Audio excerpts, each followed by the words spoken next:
What's up, everybody? Welcome back to another episode of Trail Tales. My name is Kyle O'Grady. I'm a thru hiker, I'm a peak bagger, I'm a huge hiking nerd. I'm also a weirdo, and I'm getting weirder with every introduction I record for this podcast. Every single week on the show, I chat with other thru hikers and other peak baggers and other hiking nerds about their experiences on the trail. Russell Corfman is back on the show, and I say back because he is a previous guest from a long time ago. We'll get into that at the very start of the episode, but I'm super stoked to welcome him back. He's hiked the PCT. He's done a bunch of other stuff. He's a West Coaster, so a little bit different than me over here in the green tunnel, so to speak. We do talk quite a bit about some West Coast hiking, and we also talk quite a bit at the beginning of the episode about trail names and the weirdness of them, and how some people like Russell actually don't take trail names. Not because he has anything against them, but just because you'll have to just listen to understand what I'm talking about. I'm not going to do him justice by explaining it now. But yeah, trail names are a cool little discussion we have, and it was just fun. It's always fun. These episodes are always great, and Russell is a longtime supporter of my content, which I really appreciate. So Russell, thank you very much for coming on. It was awesome. I gotta say a few things here, and then we'll get into the episode. I'll make it quick, I promise. 46 Climbs is back. I've had a few people reach out to me asking if I've started my 46 Climbs team yet, and I'll have more detail. If you don't know what this is, don't worry about it for now. I'll have more details on it in the near future, but I just wanted to say real quick here, if you do know what 46 Climbs is and you want to join my winning team again this year, because our team raised the most money last year. I shouldn't say my team. Our team raised the most money last year. If you want to hop in on that, again, I just launched my team. I will have a link to it in the show notes. It's the Kyle Hates Hiking team, but of course that encompasses folks who listen to Trail Tales as well. So please go join that. I'll have more details on it later. If you don't know, yeah, I already said that. If you don't know what it means, just hang in there for a few more weeks. Also, if you want to help support this show, Patreon is the best way to do it. Once again, I have it under the Kyle Hates Hiking name, but it still helps support Trail Tales as well. It's not just the YouTube thing. So go to patreon.com/Kyle Hates Hiking. Just a couple bucks a month. You'll get to just show your support for this. You'll get a direct line to me if you want to ask me questions or whatever. That being said, I usually reply to all my Instagram messages and emails and stuff anyways. But yeah, it's a great way to help support the show. Patreon.com/Kyle Hates Hiking. Let's get into it. Here we go. Episode number 114, which is a very big number. My chat with Russell Corfman.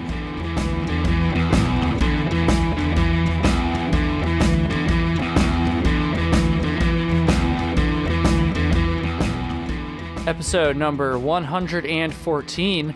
I am very excited and thankful to have a repeat guest, Russell Corfman. Russell, how's it going? Very good. Nice to be here, Kyle.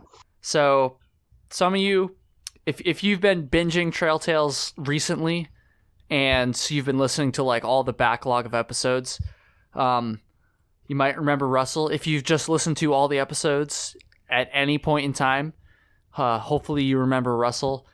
He's a what I would like to call an OG Trail Tales guest, because Russell was on episode number 14 of Trail Tales. That's right, exactly 100 episodes ago.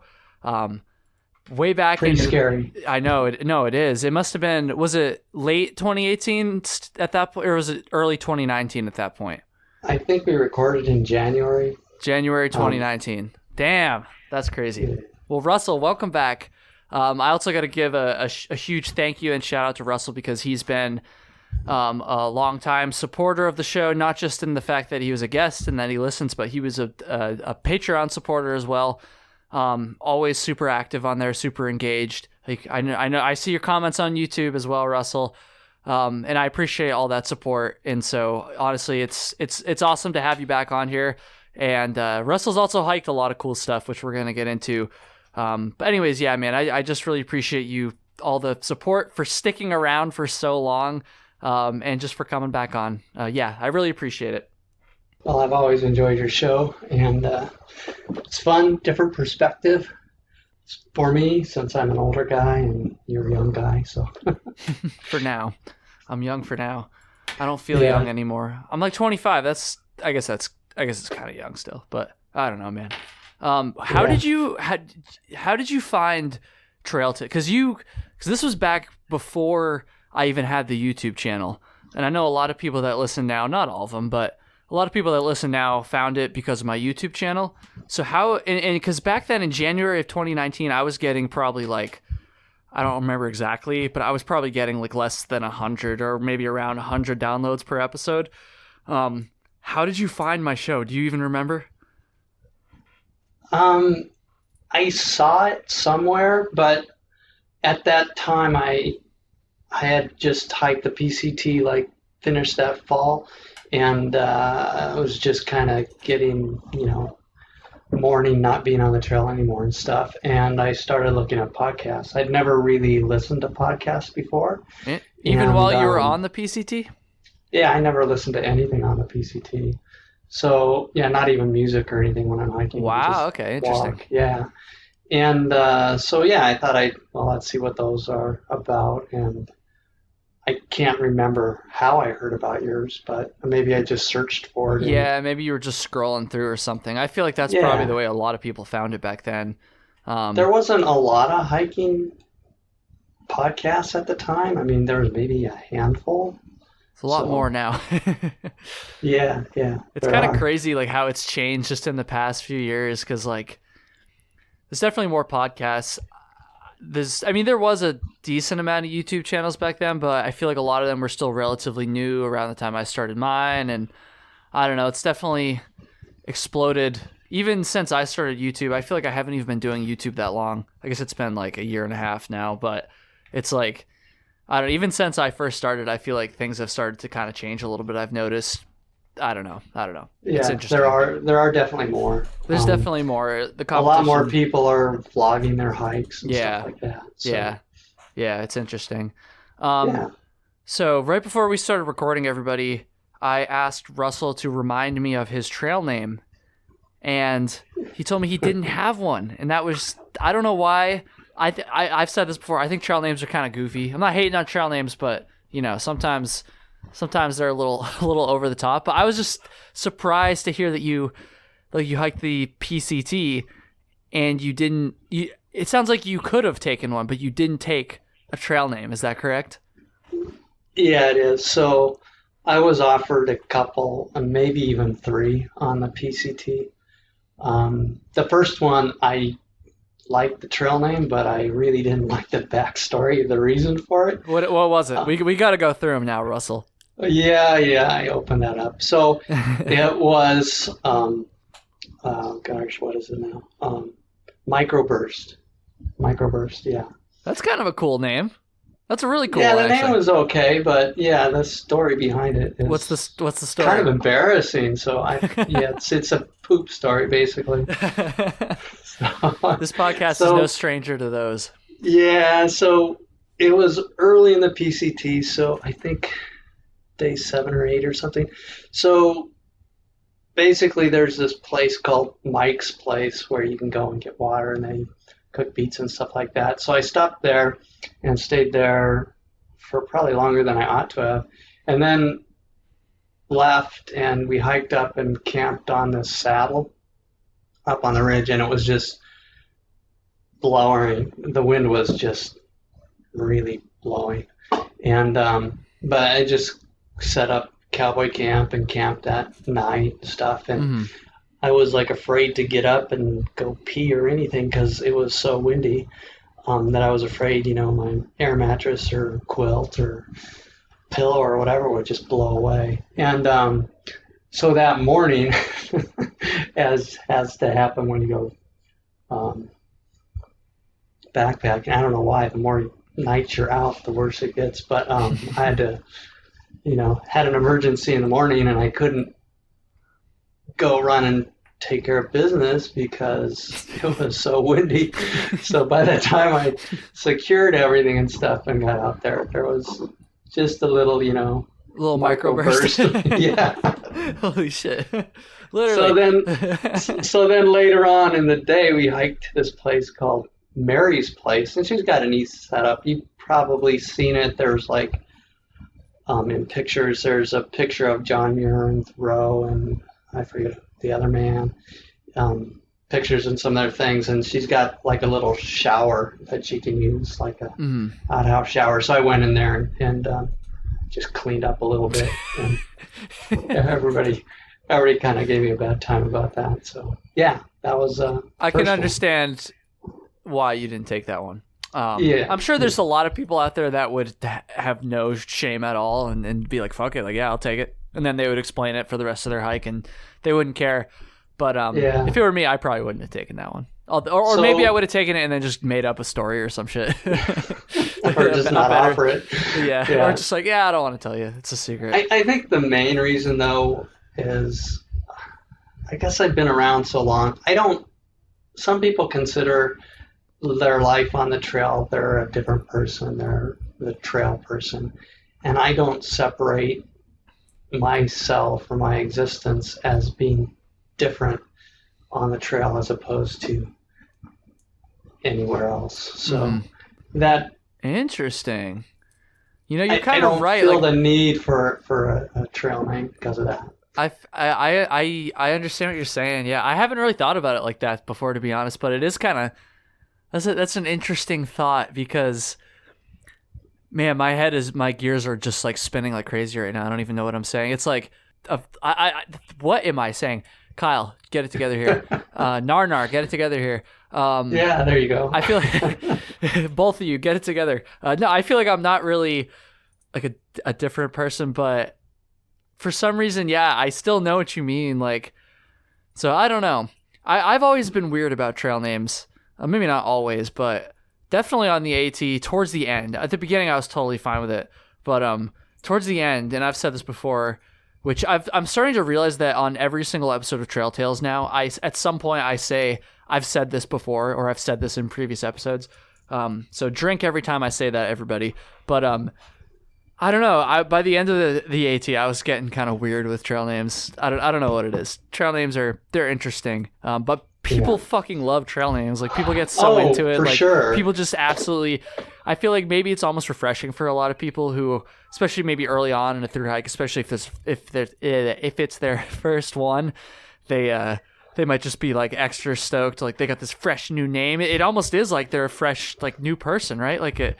Like that is kind of, and like I could see how that's exciting for especially first time thru hikers, you know.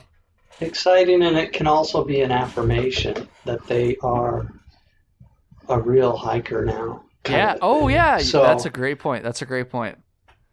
Definitely. Yeah. I mean, some people, it's like, okay, I really made it now. I've got a trail name. I've got my trail name. Yeah, and they and a lot of the people probably like go into it like just like really stoked to get their trail name. And it was a little bit different for me because I got mine so young. Like I probably knew about them, but I wasn't like out there like really thinking about it. And then it just kind of happened. But I'm sure there's a lot of people that, especially that maybe start like the AT and the PCT, that are just like itching to get their. I mean, Christ, I see posts on Facebook of people like already like choosing their trail names before they even start and stuff. So not not that it matters. Like I'm not trying to hate on people. You can do whatever the hell you want. It's just a stupid trail name. But sure. Another thing for me though was I had done a lot of hikes before the PCT, and there was really never a place where I would have gotten a trail name in those other hikes, right? So I section hiked the Arizona Trail, and I had a few like 100-mile stints on it, but there was never really, I'm not around other hikers or anything, so there's no reason to get a trail name. And the other longest trail I had done was a Colorado Trail before that, and really wasn't around anybody for any amount of time, more than a day or two. So there really was. So I had already done quite a lot of through hiking, I guess you could say. Yeah. Before that, and I didn't have a trail name, so I always already felt I was a long distance hiker. And before I started the PCT, and I had lived as a long distance hiker for so long already, I guess I didn't really feel the need. Mm-hmm. That makes sense. I can see that, because it's like once you've done enough miles just as yourself, then all of a sudden people are trying to give you a trail name. You're like, I don't know. I'm just Russell. I can see that. Yeah. Have you ever given anybody else a trail name?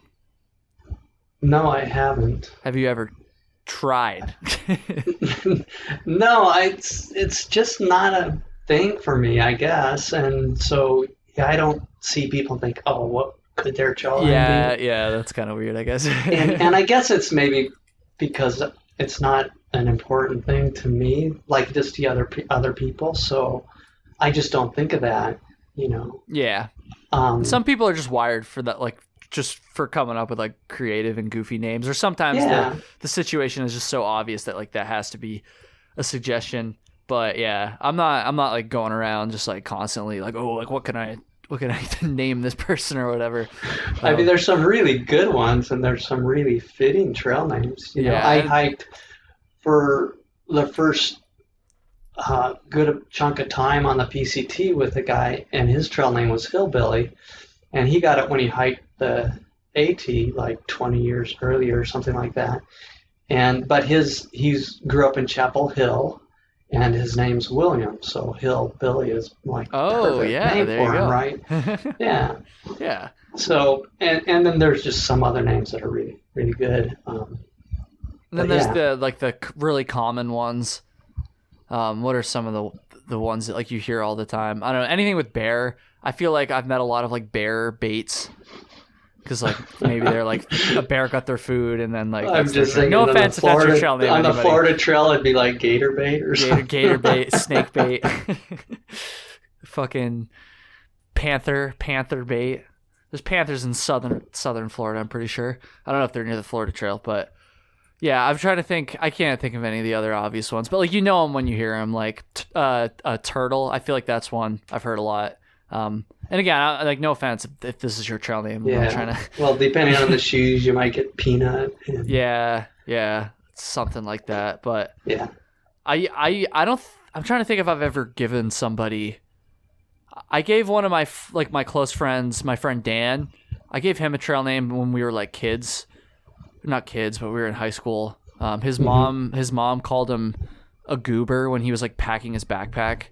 So I was like, all right, your trail name's Goobs. That's kind of lame. Some high school shit. I gave some people trail names that I didn't actually like tell them about. Like there's this one guy at the very beginning of the AT, me and my friend Mullet Mike. Oh, I gave him that trail name actually, now that I think about it. Because I was just calling him Mike, and then he kept talking about how he wanted a mullet. So I was like, "Fuck it, like your mullet." I gave that trail name to him before he even got the mullet. I had one of those when I was a kid, man, in high school. Oh yeah, a mullet. Yeah. A mullet. Yeah. Fuck yeah. But I didn't even know they were called mullets until like there was that TV show. So my roommate actually just got a mullet the other day, not Flossie, one of my other ones. So I gave Mullet Mike that one. I guess that was probably the one that actually stuck. That's so funny. I gave it to him before he even got the mullet, I'm pretty sure, because he was just talking about it. I was like, "You're Mullet Mike." I thought that one was kind of interesting too, because his actual name's in it too. But I gave Mullet Mike, and I gave this other guy that we were hiking with right at the very beginning of the trail, like the first week maybe. We weren't really hiking with him that much, but we were like, just kind of leapfrogging and chatting it up when we saw each other or whatever. And he didn't have a trail name either. And so, but he was from Charleston, West Virginia.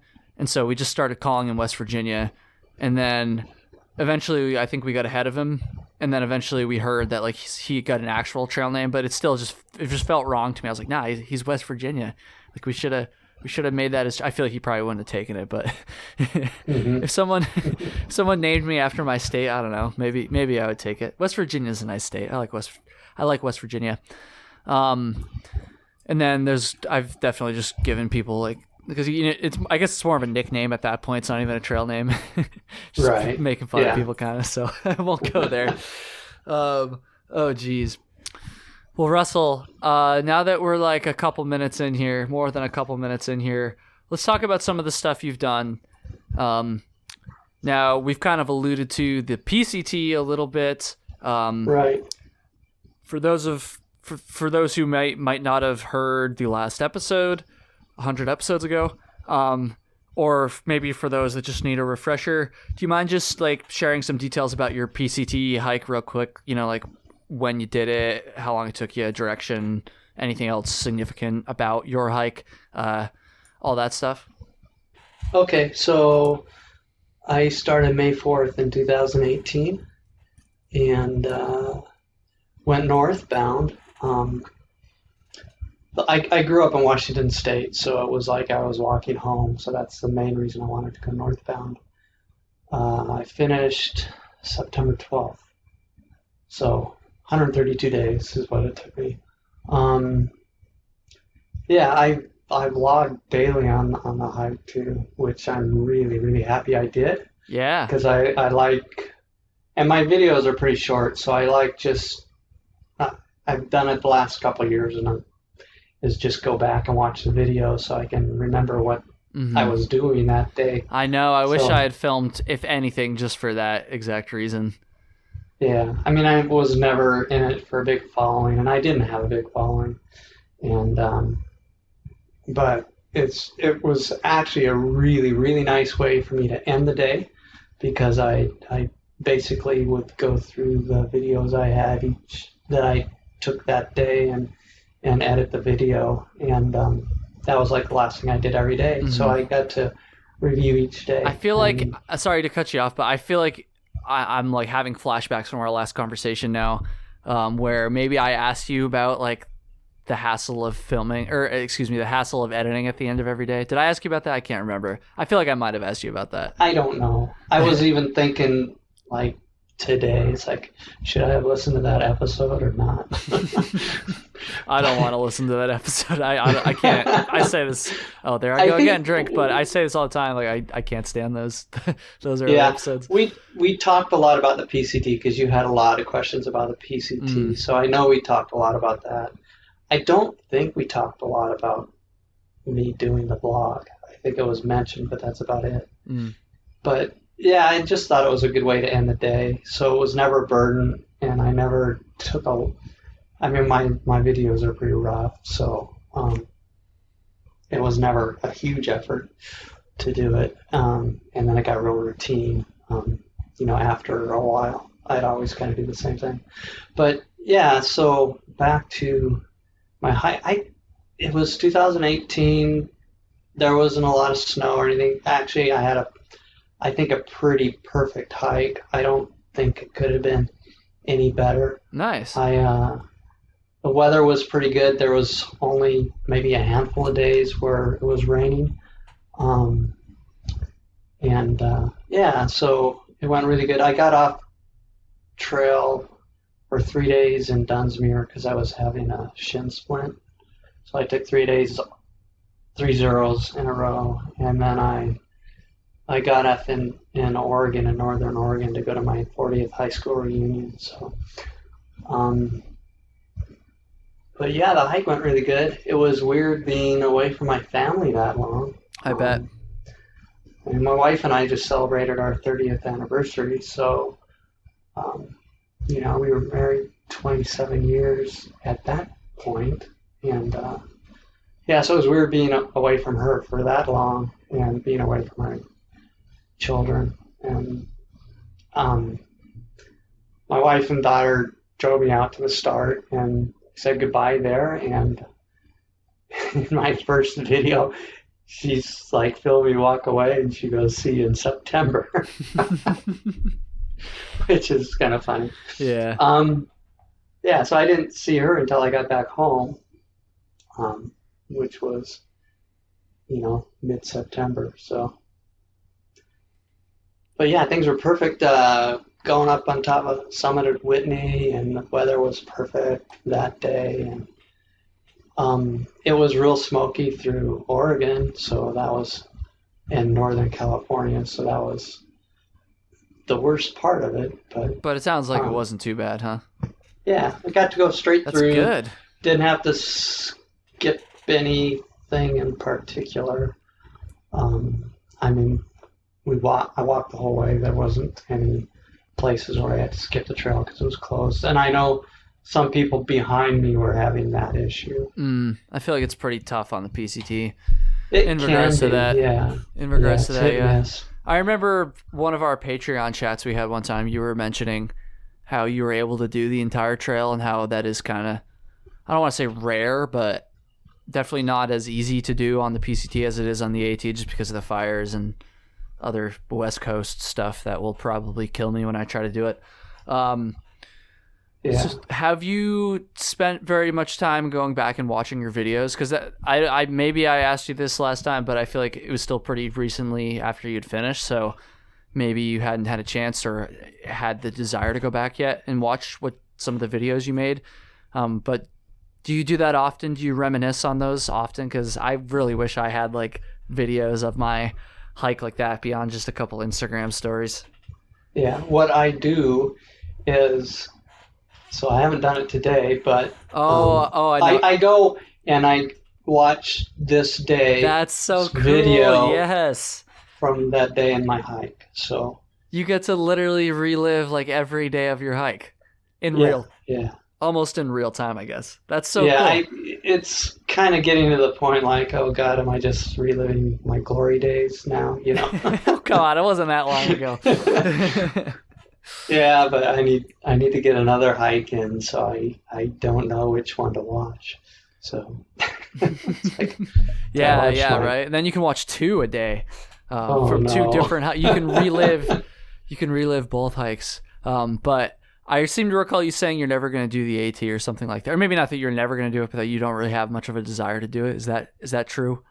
No, it's actually. I feel like you said that one time in one of the Patreon calls. You know, when I was finishing up, so probably the last couple 100 miles in the PCT, I was enjoying the trail still, but I was thinking about what I wanted to do when I was done. And so finishing the trail was kind of getting in the way to starting the next thing. Mm-hmm. And also there was a lot of these uber long hikes. Trails are just very disruptive to life, right? Naturally, yeah. You're away from your family for 4 to 6 months, just away from other things. So they're really disruptive. So I didn't know if I wanted anything that disruptive again with an uber long hike. Now, something like the PNT, Pacific Northwest Trail, or the Florida Trail, those are shorter. They're like a couple month hike or something like that. I don't know. PNT's, they're 1,200 miles, so they're probably like 2.5 months. But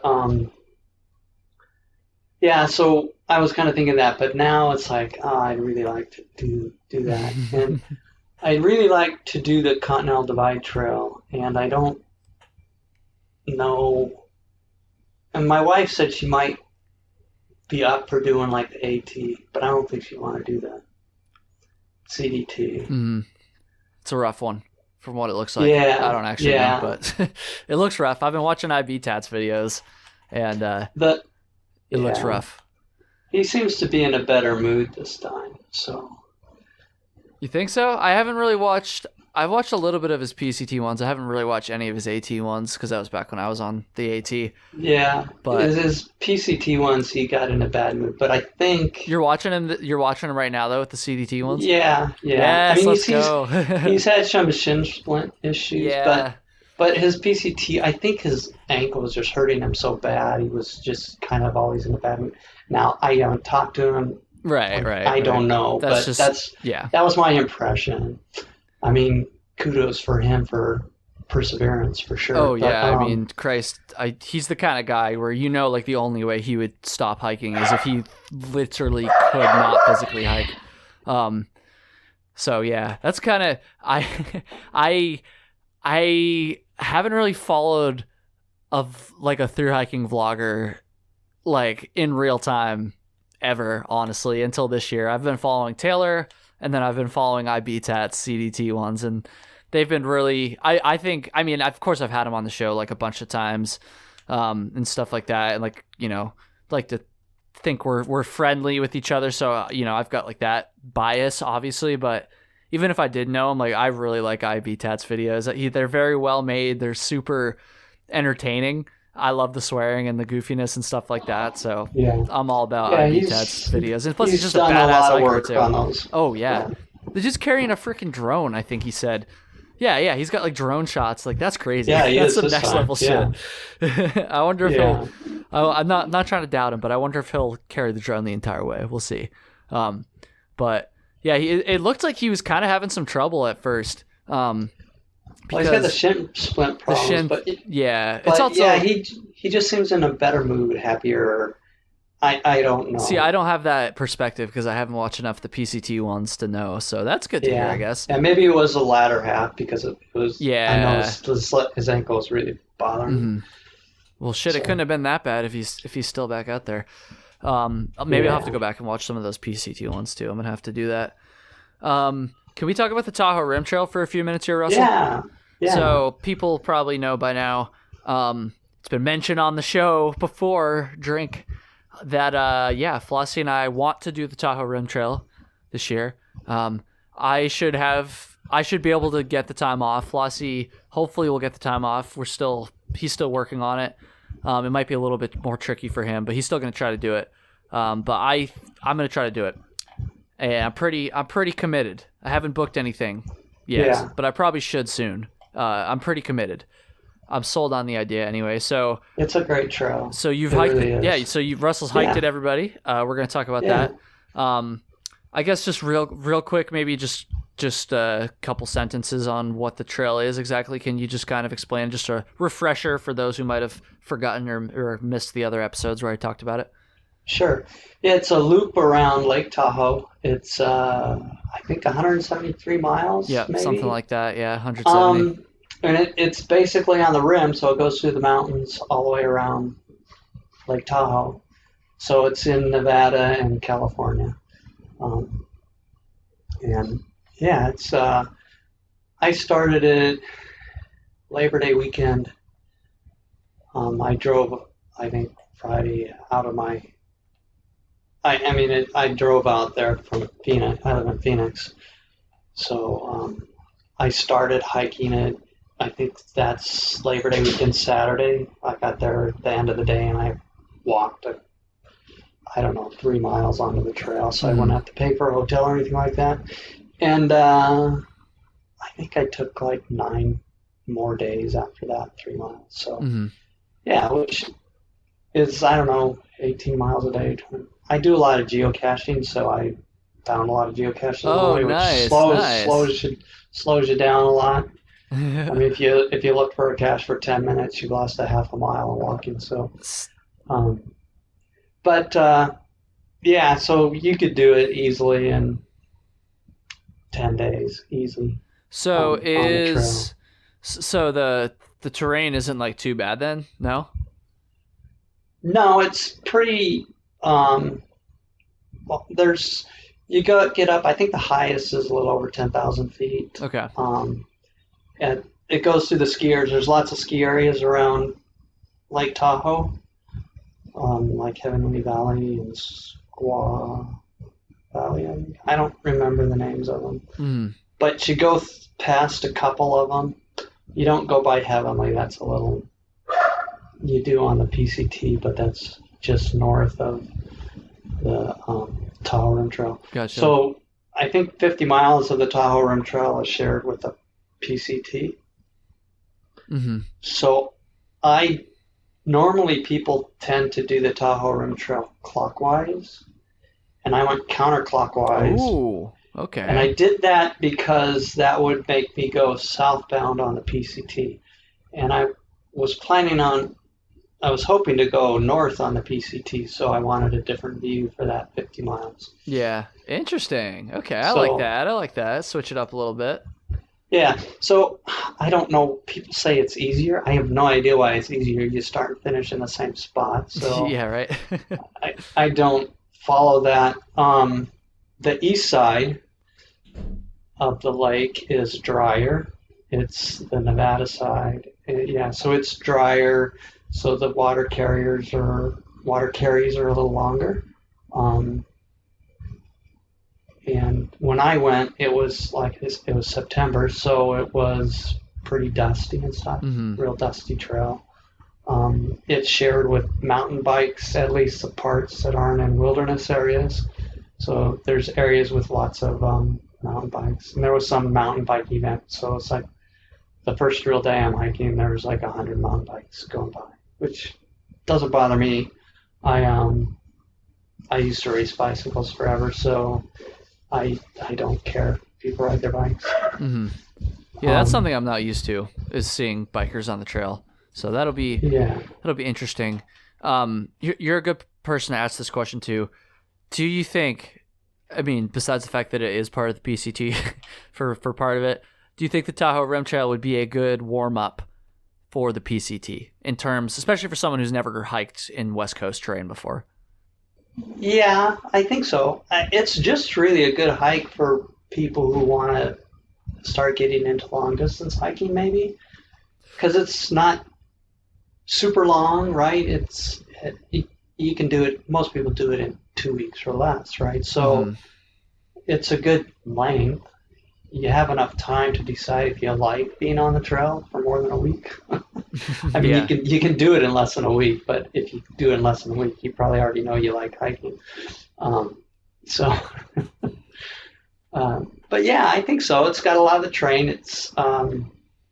It goes through basically the end of the Sierra for the PCT, and it's really gorgeous on the west side of the lake through like the Desolation Wilderness. It's like it's beautiful. You go by Aloha Lake or like Aloha, I don't know which, and Echo Lake and stuff, and it's just really beautiful. And yeah, I mean, it's just got all that, and you got to pay attention to water on. Yeah, a lot of that's people what I've cache heard. water on the east side. Oh, really? You don't. A lot of people do. I didn't. I don't think you need to, but I live in Arizona, so You're used to it. I'm used to thinking about water. I mean, you just got to think about how far you need to go to get to the next water. Right. And I'm definitely going to be not worry thinking about it. hiking a mile off the trail to get water. Like, people tend to cache water at a place called Spooner Summit or something like that. But there's Spooner Lake, and it's like 3/4 of a mile, so you can just walk down to the lake and get water. But people say, oh, it's an icky lake and stuff, but it's like, I don't know, it's water. So Interesting. yeah, and then there it was a little harder. There's this campground, Marlet Lake, I think, and there was a pump, so a hand pump where you could get water, like a well with a hand pump. And I know that was broken for a couple of years, and it's fixed now. Hopefully. So, well, I know it was fixed, but yeah, hopefully it stays fixed. But I mean, there's never any super long carries. I think for your standards, maybe. Well, yeah, I mean, it's not like you got water every mile. You might have water every 15 miles or something like that. That's pretty long. I don't know. That's pretty long. I've very rarely, if ever, actually, for that matter, gone 15 miles without a water source. But I know it's just part of how it is out there.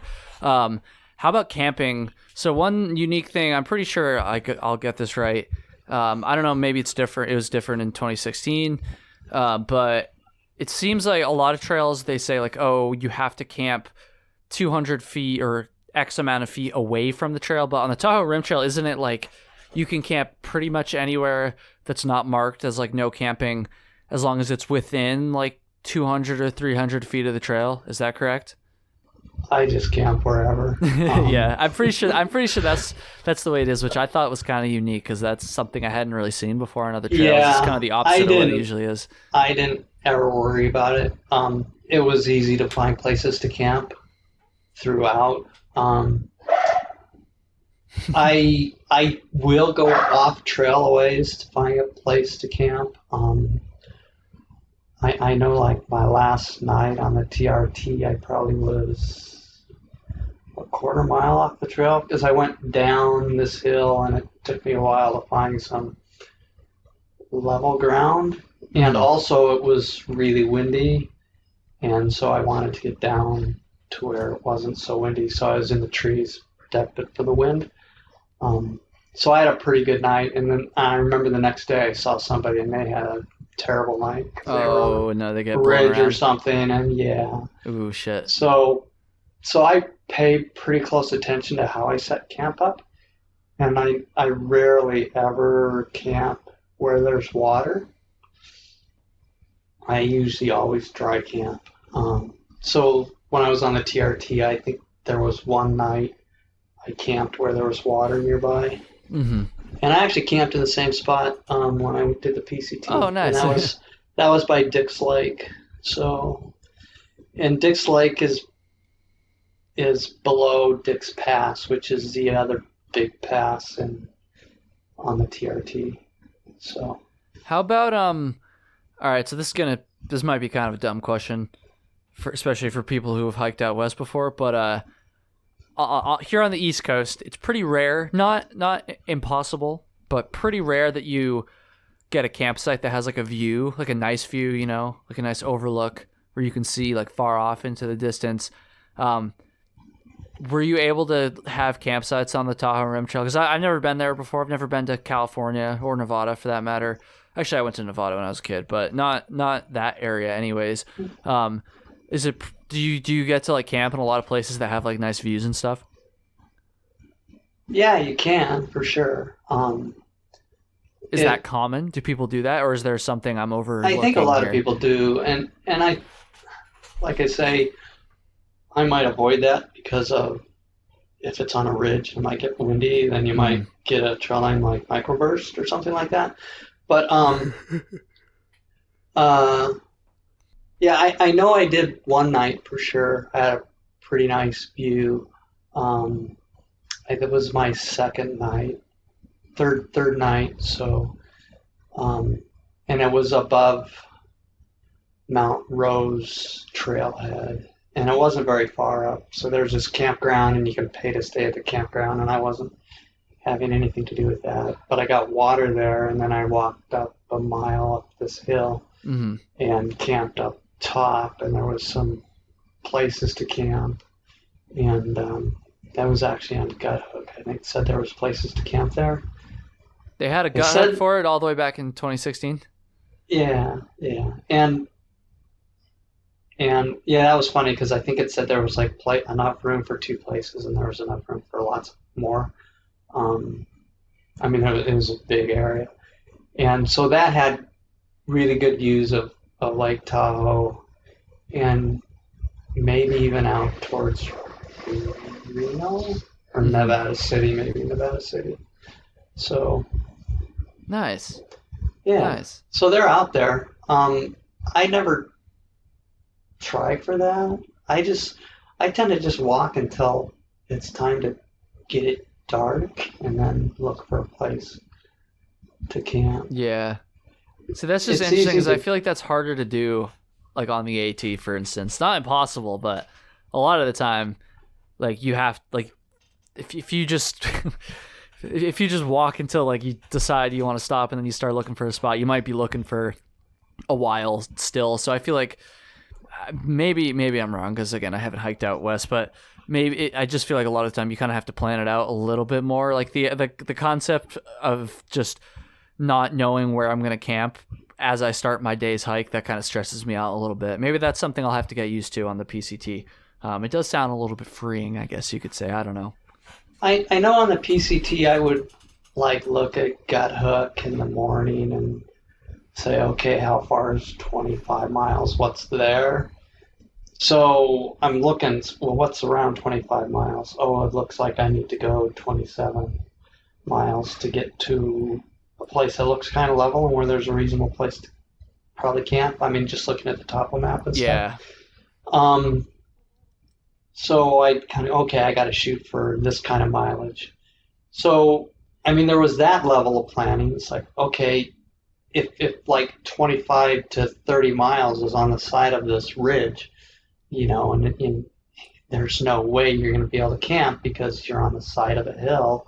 It's like, okay, well, I know I'm not going to go up there at 8 o'clock at night because I won't be able to find a place to camp until 11 or something like that. So, I mean, there's that sort of planning, but basically I'm going to camp at mile, 1876. That doesn't happen. Yeah.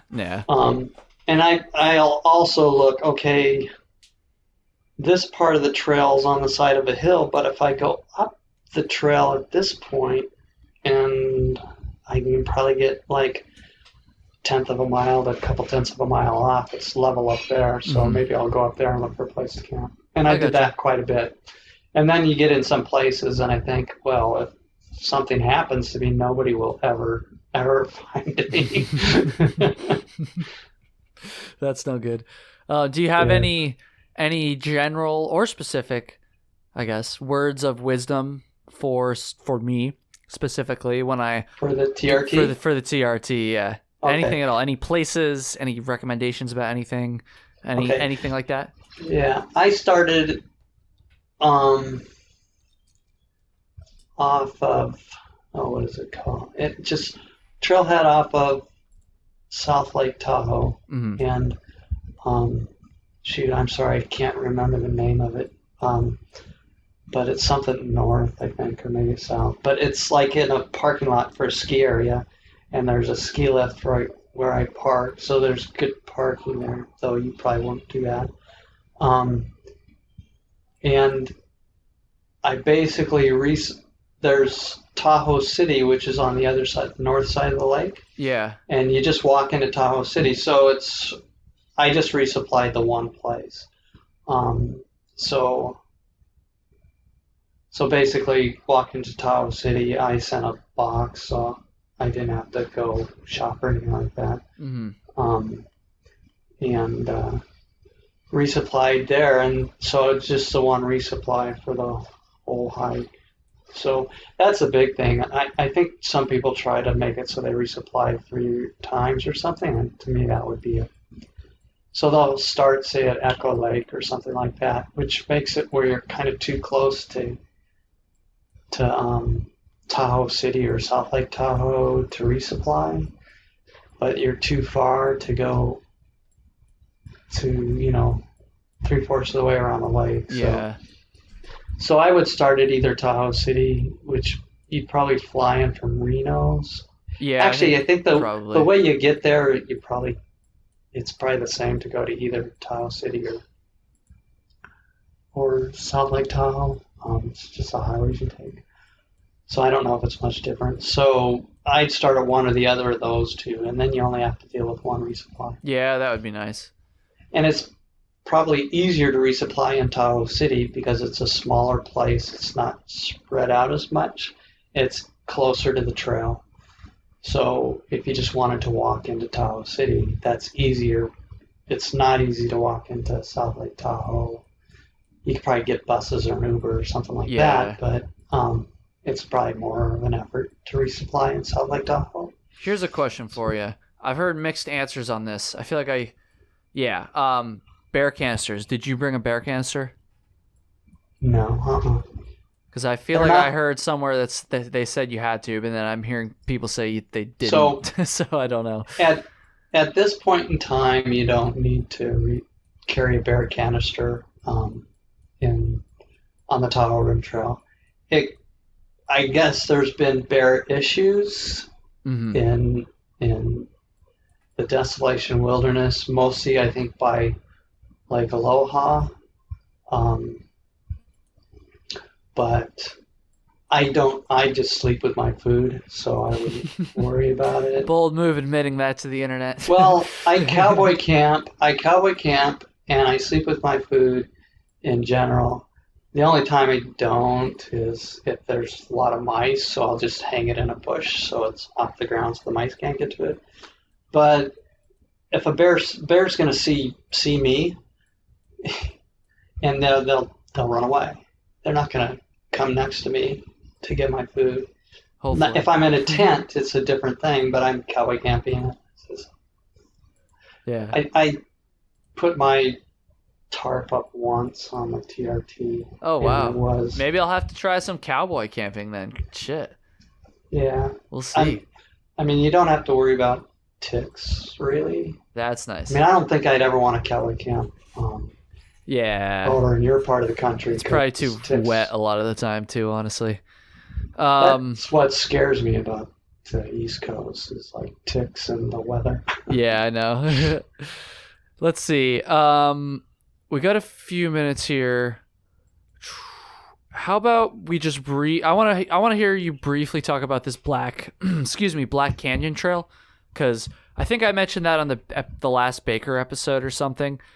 Is that what it was, or was it on one of the live streams? I can't remember.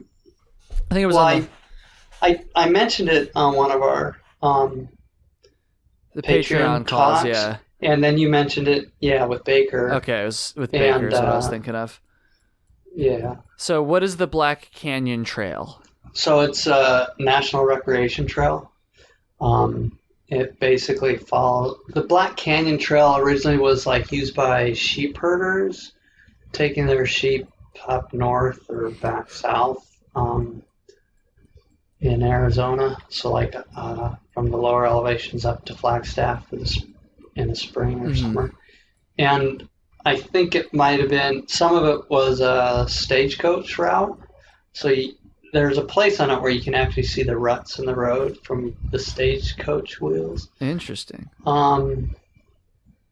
But not as much anymore. It's kind of gotten broken down. And so that's the big thing. And I think Native Americans used it too back in their day. So it's a lot of it's been around for a long time. The corridor, at any rate, and it's basically about 75 miles long.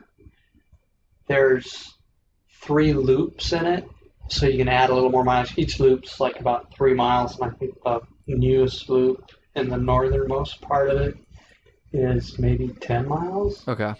So I was gonna yo-yo it a few years ago, and I just wasn't in the right headspace, so I got off the trail after a couple days.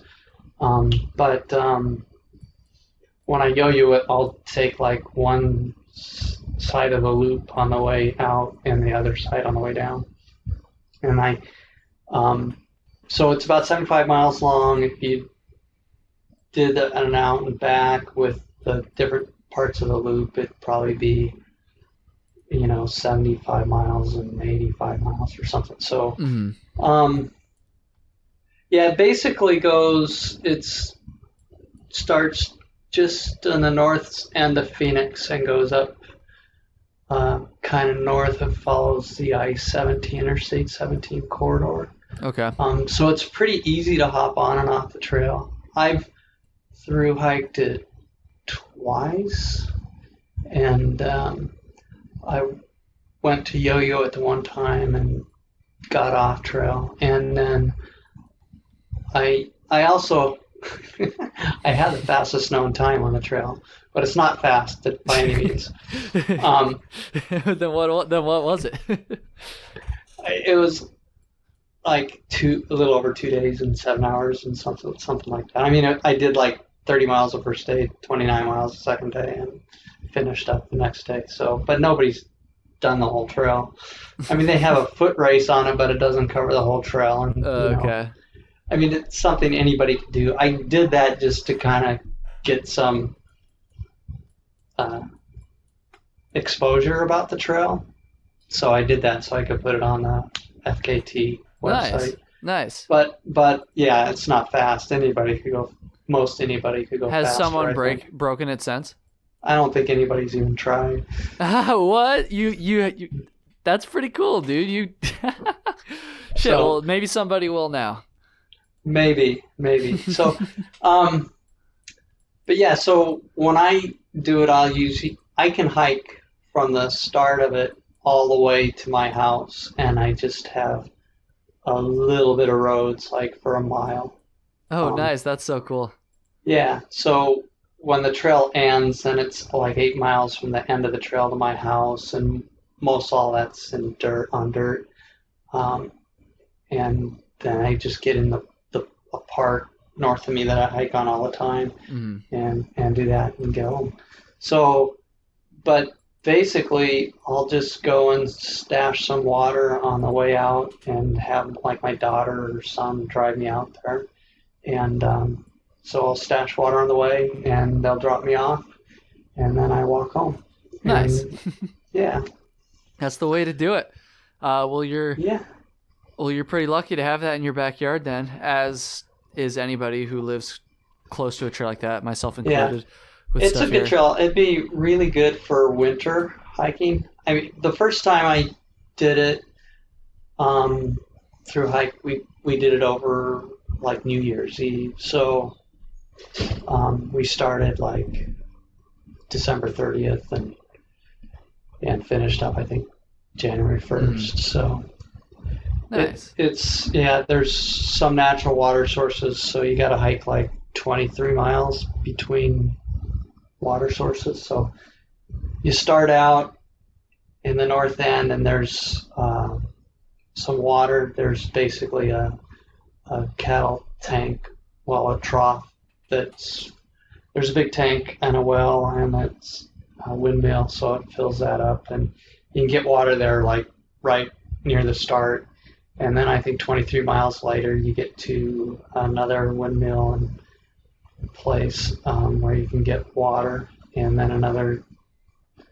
I usually camp 23 miles farther, but you can get water a couple miles before that because it follows what's called the Agua Fria River, and you cross the river a few times where you can get water also.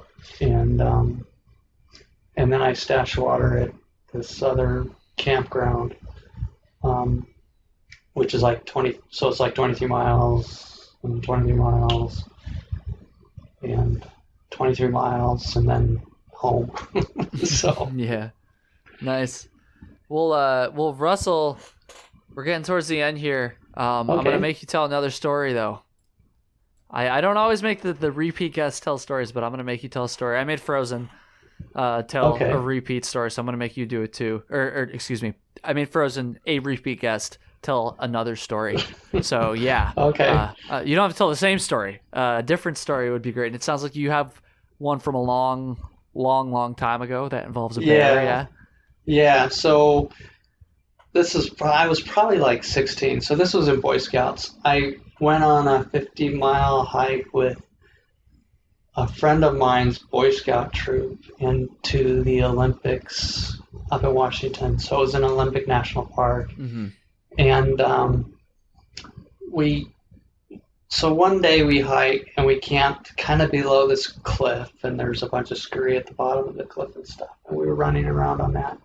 And the next day we hiked about 10 miles. We went around and we camped by this lake. I think it was called La Crosse Lake. I'm not sure. And we got done pretty early. So we were done hiking maybe by 11 or something like that. So we had all day.